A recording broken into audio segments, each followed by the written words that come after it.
Kamu pernah nggak sih mikir, kenapa sekarang banyak anak muda bisa viral dari ternak, tapi tetangganya yang sudah puluhan tahun beternak justru jalan di tempat? Ini bukan soal siapa yang lebih lama di kandang, tapi siapa yang lebih paham cara mengubah ternak jadi mesin uang di era baru. Di zaman sekarang, ternak itu bukan cuma soal kasih pakan dan nunggu panen, tapi soal strategi, positioning, dan cara main yang beda dari generasi sebelumnya. Yang menarik, banyak peternak muda Gen Z justru melesat bukan karena modal besar, tapi karena mereka ngerti satu hal yang sering diremehkan. Produktivitas bukan soal kerja keras, tapi kerja yang tepat. Mereka tahu kapan harus produksi, kapan harus jual, dan kapan harus cerita ke pasar supaya harga naik tanpa harus nambah jumlah ternak. Ini yang jarang dibahas secara jujur, bahwa di balik kandang sederhana, ada pola pikir bisnis yang diam-diam menghasilkan uang lebih besar dari yang terlihat. Ibaratnya begini, ada yang punya 100 ekor tapi capek ngejar pakan. Ada juga yang cuma 30 ekor tapi hasilnya lebih stabil dan bahkan lebih untung. Bedanya bukan di jumlah ternak, tapi di cara mereka mengelola produktivitas dan momentum pasar. Di video ini, aku bakal bongkar gimana pola pikir dan strategi peternak muda di era booming Gen Z. Mulai dari cara mereka melihat peluang, meningkatkan hasil tanpa nambah beban, sampai memanfaatkan tren yang sering dianggap cuma konten. Kamu juga bakal dapat langkah nyata yang bisa langsung kamu pakai di kandangmu sendiri, tanpa harus ribet atau nunggu modal besar. Jadi kalau kamu ngerasa selama ini kerja keras tapi hasilnya segitu-gitu aja, mungkin bukan usahamu yang kurang, tapi strategimu yang belum tepat. Dan disinilah kita mulai ngerubah cara mainnya. Sekarang kita masuk ke inti permainan yang jarang disadari, bahwa produktivitas peternak muda itu bukan dimulai dari kandang, tapi dari cara mereka membaca peluang. Mereka tidak langsung mikir pelihara apa, tapi mulai dari pertanyaan sederhana. Pasar lagi butuh apa dan kapan mereka butuhnya? Ibarat kamu nanam jagung, orang lama fokus ke cara tanam yang benar, tapi Gen Z fokus ke kapan jagung itu paling mahal dijual. Di dunia peternakan, ini kelihatan jelas. Misalnya saat permintaan ayam naik menjelang hari besar, peternak yang paham timing bisa panen di harga tinggi tanpa harus nambah populasi. Inilah langkah pertama. Kamu harus berhenti jadi peternak yang hanya produksi dan mulai jadi peternak yang membaca momentum. Langkah kedua yang sering dianggap sepele adalah mengontrol siklus produksi, bukan sekedar menjalankannya. Banyak peternak jalan terus tanpa rem, tanpa jeda evaluasi. Padahal, peternak muda justru berani mengatur ritme supaya hasilnya maksimal. Mereka tahu kapan harus mempercepat, kapan harus menahan, dan kapan harus mengganti strategi. Analogi sederhananya begini, kalau kamu terus ngegas motor tanpa lihat bensin dan jalan, cepat atau lambat kamu berhenti di tengah jalan. Tapi kalau kamu tahu kapan harus pelan, kapan harus ngebut, perjalananmu justru lebih jauh dan efisien. Dalam ternak, ini berarti kamu harus mulai mencatat berapa biaya pakan, berapa pertumbuhan, dan kapan titik optimal untuk jual. Peternak muda nggak asal pelihara, mereka selalu punya angka di kepala, walaupun cuma catatan sederhana di HP. Langkah ketiga adalah mengubah cara melihat hasil ternak, bukan hanya dari jumlah, tapi dari nilai. Banyak yang bangga punya ternak banyak, tapi lupa bahwa yang bikin kamu hidup itu bukan jumlah, tapi margin keuntungan. Peternak Gen Z lebih fokus ke berapa untung per ekor, bukan berapa banyak ekor. Jadi walaupun jumlahnya sedikit, tapi kalau margin tinggi, hasilnya bisa jauh lebih kuat. Ini seperti kamu jualan telur. Ada yang jual murah cepat habis. Ada juga yang jual dengan branding, kemasan, bahkan cerita peternakan yang bikin harga naik. Nah, disinilah permainan mulai berubah dari sekedar produksi ke arah positioning. Langkah keempat adalah memanfaatkan tren, sesuatu yang sering diremehkan oleh peternak konvensional. Banyak yang bilang tren itu cuma buat konten. Padahal, di tangan yang tepat, tren bisa jadi pengungkit penjualan. Contohnya, tren hidup sehat, organik, atau peternakan alami. Ini bukan sekedar gaya, tapi peluang harga yang lebih tinggi. Peternak muda cepat menangkap ini dan mengemas produknya sesuai cerita yang sedang dicari pasar. Mereka tidak hanya menjual ayam atau kambing, tapi menjual konsep, kepercayaan, dan gaya hidup. Ini yang bikin produk mereka terlihat berbeda, walaupun secara fisik sama. Langkah kelima adalah efisiensi kerja, bukan kerja lebih keras. Banyak yang masih berpikir semakin capek berarti semakin produktif, padahal kenyataannya tidak selalu begitu. Peternak muda justru mencari cara supaya pekerjaan bisa lebih ringan, tapi hasil tetap naik. Mereka mulai pakai alat sederhana, sistem pakan teratur, bahkan otomatisasi kecil-kecilan. Tujuannya satu, supaya tenaga tidak habis di operasional, tapi bisa dipakai untuk mikir strategi. Karena di era sekarang, yang bikin kamu naik level bukan otot, tapi keputusan. Jadi kalau dirangkum, fondasi produktivitas peternak muda itu ada di 5 hal. Membaca pasar, mengatur siklus, fokus margin, memanfaatkan tren, dan efisiensi kerja. Dan ini baru separuh permainan. Karena setelah kamu paham dasar ini, pertanyaan berikutnya adalah, gimana cara menjalankannya secara konsisten tanpa jatuh di tengah jalan? Sekarang kita masuk ke bagian yang lebih dalam. Karena ngerti strategi itu satu hal, tapi menjalankannya di lapangan itu cerita yang berbeda. Banyak yang semangat di awal, tapi tumbang di tengah karena nggak siap dengan realita bahwa produktivitas itu butuh sistem, bukan sekedar niat. Kita mulai dari satu kesalahan umum yang sering dianggap benar. Semakin banyak ternak, semakin besar keuntungan. Faktanya, banyak peternak justru rugi ketika memperbesar skala terlalu cepat tanpa kontrol. Data di lapangan menunjukkan, biaya pakan bisa menyumbang 60-70% dari total biaya produksi. Dan disinilah banyak peternak bocor tanpa sadar. Artinya, kalau kamu nambah ternak tanpa efisiensi pakan, kamu sebenarnya sedang memperbesar potensi kerugian, bukan keuntungan. Peternak muda yang cerdas paham ini. Mereka tidak buru-buru memperbesar jumlah, tapi memperbaiki efisiensi dulu. Mereka fokus pada rasio konversi pakan, atau istilah sederhananya, berapa banyak pakan yang dibutuhkan untuk menghasilkan bobot tertentu. Semakin kecil angka ini, semakin efisien usahamu, dan disitulah keuntungan sebenarnya diam-diam terbentuk.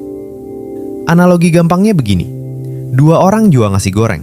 Yang satu butuh 1 kilogram beras untuk 10 porsi, yang satu bisa jadi 15 porsi. Walaupun jual di harga sama, yang kedua jelas lebih untung tanpa harus jual lebih mahal. Inilah cara berpikir yang jarang dipakai, fokus ke efisiensi, bukan sekedar ekspansi. Sekarang kita masuk ke tantangan kedua, yaitu fluktuasi harga pasar yang sering bikin peternak stres. Banyak yang mengeluh harga naik turun, tapi sedikit yang sadar bahwa ini bukan masalah, melainkan pola yang bisa dimanfaatkan. Peternak muda tidak melawan fluktuasi, mereka menungganginya. Mereka belajar membaca siklus harga, kapan supply tinggi, kapan demand melonjak. Bahkan ada yang sengaja mengatur waktu panen agar tidak bersamaan dengan mayoritas peternak lain.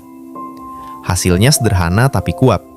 Mereka bisa jual di harga yang lebih tinggi tanpa harus bersaing keras. Ini seperti kamu jualan di pasar. Kalau semua orang jual di pagi hari, kamu bisa ambil posisi di waktu yang berbeda untuk dapat harga lebih baik. Selanjutnya, kita bongkar mitos lain yang sering menyesatkan. Kualitas saja sudah cukup untuk menang. Ini setengah benar, karena di era sekarang, kualitas tanpa cerita itu seperti produk bagus tapi tersembunyi. Gen Z paham bahwa pasar tidak hanya membeli produk, tapi juga membeli alasan. Mereka membangun narasi, menunjukkan proses ternak, transparansi pakan, bahkan kehidupan sehari-hari di kandang. Dari situ muncul kepercayaan, dan dari kepercayaan muncul harga yang lebih kuat. Ini yang sering disebut sebagai value perception, di mana nilai produk ditentukan oleh bagaimana orang melihatnya, bukan hanya bentuk fisiknya. Bahkan dalam banyak kasus, produk yang sama bisa dijual lebih mahal hanya karena cara penyampaiannya berbeda. Sekarang kita masuk ke sisi yang jarang dibahas, yaitu tekanan mental dalam beternak. Banyak yang menyerah bukan karena rugi besar, tapi karena tidak siap dengan ketidakpastian.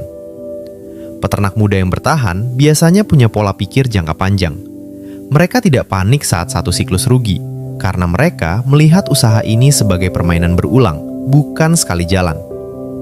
Mereka juga membagi risiko, tidak hanya bergantung pada satu jenis ternak atau satu jalur pemasaran. Ada yang mulai gabungkan ternak dengan konten, dengan penjualan langsung, bahkan dengan sistem pre-order.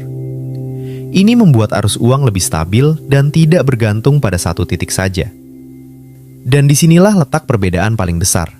Peternak lama fokus pada produksi, peternak muda fokus pada sistem. Sistem ini yang membuat mereka tetap jalan walaupun kondisi tidak ideal.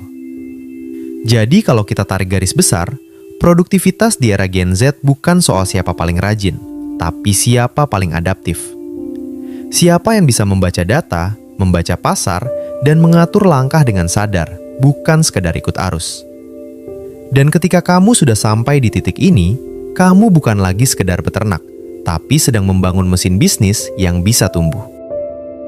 Sekarang, kita turunin semua strategi tadi jadi langkah nyata yang bisa langsung kamu jalankan. Bukan teori yang cuma enak didengar tapi bingung dipraktikan. Kita mulai dari hal paling mendasar tapi paling berdampak, yaitu kamu wajib punya catatan sederhana tentang ternakmu. Gak perlu ribet pakai aplikasi mahal.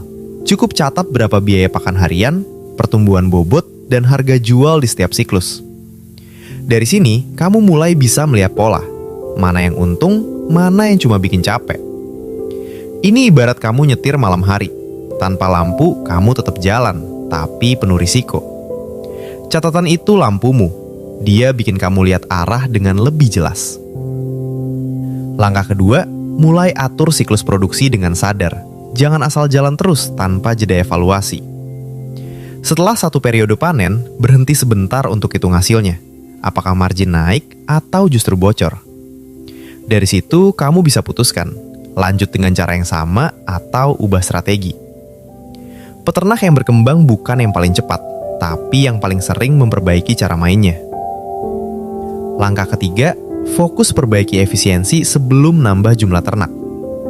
Banyak yang tergoda langsung nambah populasi saat merasa mulai untung. Padahal itu jebakan yang sering bikin jatuh. Lebih baik kamu maksimalkan dulu hasil dari skala kecil, baru perlahan naik. Ini seperti kamu masak, bukan apinya yang harus dibesarkan dulu, tapi resepnya yang harus pas. Langkah keempat, mulai bangun jalur penjualan sendiri. Jangan hanya bergantung pada tengkulak atau pasar umum. Kamu bisa mulai dari lingkaran kecil, tetangga, komunitas, atau bahkan lewat media sosial. Tunjukkan proses ternakmu, ceritakan bagaimana kamu merawatnya, dan bangun kepercayaan dari situ. Semakin dekat kamu dengan pembeli, semakin besar kontrolmu terhadap harga. Langkah kelima, manfaatkan tren tanpa kehilangan arah. Kalau ada tren organik, sehat, atau natural, kamu bisa masuk. Tapi pastikan memang bisa kamu jalankan dengan konsisten. Jangan hanya ikut tren di awal tapi tidak kuat di belakang. Karena di dunia ini, kepercayaan itu dibangun lama, tapi hancur sangat cepat. Sekarang kita bahas soal hambatan, karena di lapangan tidak semuanya berjalan mulus. Salah satu tantangan terbesar adalah rasa ragu saat hasil belum terlihat cepat. Banyak yang berhenti di tengah karena merasa tidak ada perubahan. Padahal yang mereka butuhkan bukan berhenti, tapi evaluasi dan penyesuaian. Hambatan kedua adalah kebiasaan lama yang sulit diubah. Lingkungan sekitar sering bilang, dari dulu juga begini, dan tanpa sadar kamu ikut pola itu. Disinilah kamu harus punya keberanian untuk berbeda, walaupun awalnya terasa aneh. Hambatan ketiga adalah keterbatasan modal. Tapi ingat, strategi ini memang dirancang supaya kamu tidak bergantung pada modal besar di awal. Fokusnya adalah memaksimalkan yang sudah kamu punya, bukan menunggu yang belum ada. Kalau kamu konsisten menjalankan langkah-langkah ini, yang berubah bukan cuma hasil ternakmu. Cara kamu melihat uang, cara kamu mengambil keputusan, bahkan cara kamu menghadapi masalah juga ikut berubah. Dari yang awalnya bingung dan reaktif, jadi lebih tenang dan terarah. Dan di titik itu, kamu bukan lagi sekedar menjalankan usaha, tapi benar-benar mengendalikan arah hidupmu secara finansial. Kalau kita tarik benang merah dari semua yang kita bahas, satu hal yang harus kamu pegang kuat adalah ini. Produktivitas peternak itu bukan ditentukan oleh seberapa banyak ternakmu, tapi seberapa cerdas kamu memainkan sistemnya. Kamu sudah lihat bagaimana peternak muda membaca pasar, mengatur siklus, fokus ke margin, memanfaatkan tren, dan membangun efisiensi tanpa harus menunggu modal besar. Ini bukan soal siapa yang paling kuat di kandang, tapi siapa yang paling jernih dalam mengambil keputusan. Ingat, ternak itu hanya alat, tapi cara berpikirmu adalah mesin utamanya. Dan mesin ini yang akan menentukan apakah kamu jalan di tempat atau pelan-pelan naik level tanpa disadari orang lain. Jadi setelah nonton ini, jangan cuma bilang paham, tapi coba ambil satu langkah kecil yang bisa langsung kamu jalankan hari ini. Bisa mulai dari catatan sederhana atau mulai memperhatikan pola harga di sekitarmu. Karena perubahan besar itu jarang datang dari langkah besar, tapi dari kebiasaan kecil yang dilakukan terus-menerus. Sekarang aku mau tanya ke kamu, dari semua strategi tadi, bagian mana yang paling kena dan paling ingin kamu coba duluan? Tulis di kolom komentar, biar kita bisa saling belajar dan bangun komunitas peternak yang gak cuma kerja keras, tapi juga kerja cerdas. Dan kalau kamu ngerasa ini membuka cara pandang baru, jangan lupa share ke temenmu yang masih berjuang di kandang. Karena bisa jadi mereka cuma butuh sudut pandang baru untuk mulai berubah. Karena pada akhirnya, masa depan ekonomi kamu bukan ditentukan oleh keadaan, tapi oleh keputusan yang kamu ambil mulai hari ini.